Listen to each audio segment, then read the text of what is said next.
Loin des passions provoquées par ce 16e de finale explosif, les joueurs bastiais se sont entraînés hier matin à Poriani comme si rien n'était.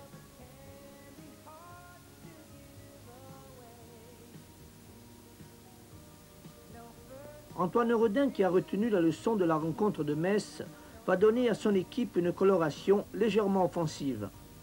Simi Ili, épaulé par Alain Moisan en quête de rachat et par un Daniel Solsona étincelant, aura une bien lourde tâche.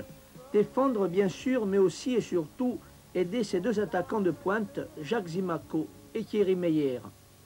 La défense bastiaise, emmenée par un Charlot Orlanducci avec un cœur gros comme ça, s'est bien juré de concrétiser ce soir les propos de Joseph Milnarczyk, héros du match aller. Nous sommes obligés de gagner 2-0. Nous sommes obligés. Les Lorrains, arrivés ce matin à Porritt par avion spécial, ont immédiatement pris le chemin d'un hôtel de la région bastiaise. Au creux de la vague en championnat, les Messins se sont refait un moral de fer après leur victoire du match aller, victoire acquise, il est vrai, grâce à la complicité bien involontaire de Bastia. L'entraîneur Marcel Husson a aussi modifié son équipe en récupérant Jean-Philippe Rohr. Il pourra ainsi compter sur son attaque au grand complet, Rohr, Kurbos, Bocand, Bernad, du beau monde pour marquer un but à Bastia. L'équipe corse a besoin également peut-être de sauver sa saison sur la Coupe de France, mais je pense que de toute façon ça se passera très bien, que le football sera engagé et qu'il restera toujours dans les limites de la correction. Tout est prêt pour cette rencontre qui a relégué provisoirement l'actualité politique au second plan. Une rencontre difficile que Bastia est condamné à remporter. Il ne manque plus que l'indispensable public, trop longtemps absent, des tribunes de Foriani. La Coupe de France, l'équipe de Metz qui affrontait le SECB. Vainqueur 3-1 au match aller, les Bastiais devaient tout faire pour remporter cette rencontre. C'est ce que nous allons découvrir ensemble.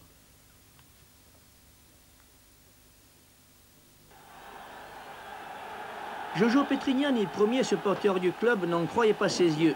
Foriani, fidèle à sa légende, avait retrouvé ses faces du passé. Battu à Metz, condamné à vaincre par au moins 2-0, les joueurs du SECB savaient qu'ils n'avaient plus le droit à l'erreur. Le public qui a véritablement porté son équipe pendant 90 minutes avait compris l'enjeu de la rencontre. Un vrai public capable du pire, mais aussi, comme hier soir, du meilleur. Le public corse a soutenu son équipe, on ne peut pas lui en vouloir. Je pense que c'était peut-être parfois excessif, mais enfin, les Corses sont comme ça, il faut leur laisser leur identité. Moi, personnellement, je n'ai pas à m'en plaindre, il faut simplement rester calme et puis laisser passer. Le stade de Foriani n'avait pas fait le plein hier soir. 5000 personnes, peut-être 6000, ont assisté à cette rencontre. Explication, les mauvais résultats du club en championnat, mais surtout le prix des places jugé excessif par beaucoup de supporters. Je pense qu'elles sont un peu chères. Nous essaierons de faire un effort pour les diminuer pour la prochaine rencontre de Coupe de France. Qu'est-ce que vous voulez, dans ces cas-là, les obligations nous obligent à demander des tarifs plus élevés. Revenons à la rencontre animée par un superbe Solsona, décidément en grande forme, qui a posé bien des problèmes aux défenseurs messins.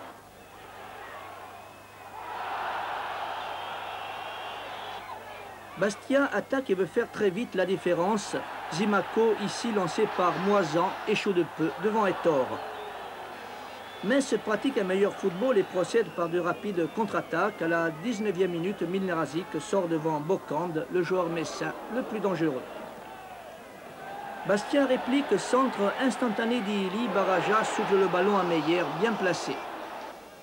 L'action la plus dangereuse se situe à la 26e minute. Kurbos, lancé par son capitaine Bernad, tire sur le poteau.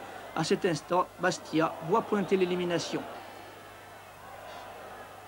Beaucoup trop de passes à l'adversaire du côté des Bleus. Ettore intercepte ici un bon centre de Zimaco juste avant la mi-temps, atteinte sur le score de 0-0. Trêve pour les spectateurs, mais pas pour les joueurs, sermonnés dans les vestiaires par l'entraîneur Antoine Redin.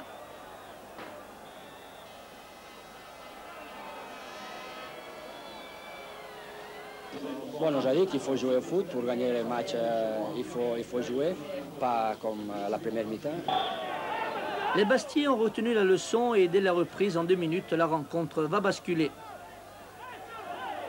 48e minute, Zimaco récupère un ballon d'Orlanducci au milieu du terrain et le donne à Solsona. Passe en cloche pour le même Zimaco, Meyer à l'affût ne laisse aucune chance à Hector, 1-0 pour Bastia. On revoit la remarquable reprise de volée de l'avant-centre bastiais. Solsona de nouveau montre un aperçu de son talent, son tir est arrêté par le gardien messin.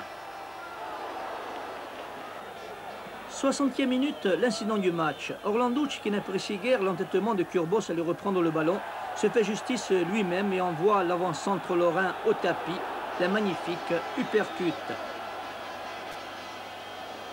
Kurbos est conduit à l'hôpital, Orlanducci, expulsé, quitte le terrain en boitant.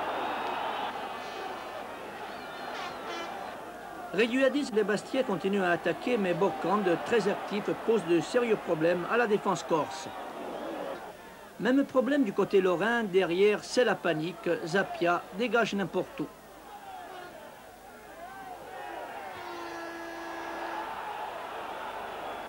Le temps d'admirer pour le plaisir un beau geste technique de Daniel Solsona, c'est encore Bocand qui donne le frisson aux supporters bastiais.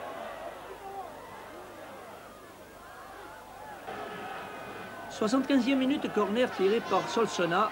Mauvais renvoi d'Hector, Squaia reprend instantanément 2-0 pour Bastia. Un but que l'on revoit et qui vaut une qualification inespérée pour les huitièmes de finale.